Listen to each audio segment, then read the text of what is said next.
The makeup artist. Sunod kay mag-job na rin mi, Grabe niya mag-graduate siya. rin mi. Wapa kay Kuan. Yung make-upan. Mag-school mag-senior high. Grabe kompleto. Isang make-up Kuan. Mag-senior Kit. high. Ay, nude ka ba? Kato ma'am, kato ko yun na. O kato na yung gingon. Na yung make-upan isa. Gwapa gihapon. Si Unsa ka like Princess. kung kuan ng nable Ini si Krishna. Siyo. Dili. Kini Kanang gwapa magpasa kay ka na man ba? Yung make-up. Katong sa ay ba? Gwapa kayo. Gimikapan niyo mga guys. Kanang sa kanang sa Mga carpenter, kabelbels. ma'am. Kitchen mo kan ma'am. In situ. In situ rin. O in situ. Situ ba? Wala man, in situ pa rin. Unsa rin ang in situ ma'am? National certificate. Maka-abroad ka na. Magkukiri na lang ka. Di ko magabro nun ma'am. Minawan na yung Pamilya sa uyab.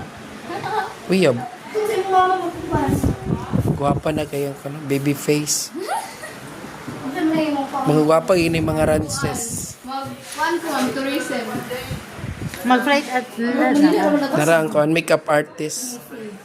naman diya. Sa puro na ganyan. Science teacher. The makeup artist. Oh, sige. Pagupaan sila para sa ilang recognition.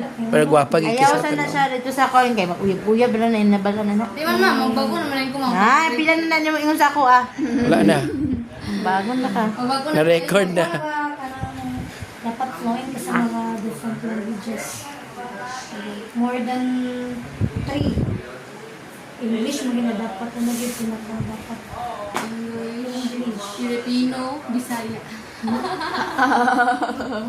Korean, French. French. Ako na lang ni Napula man ni ma'am. Kasi pula. Hindi, colorblind na siguro mo. Isa pula daw, turang pula oh. Wala man di ma'am. Dili ko. Pulo. Dili man na pula. Gawa na yung Nude ba? Nude ba? And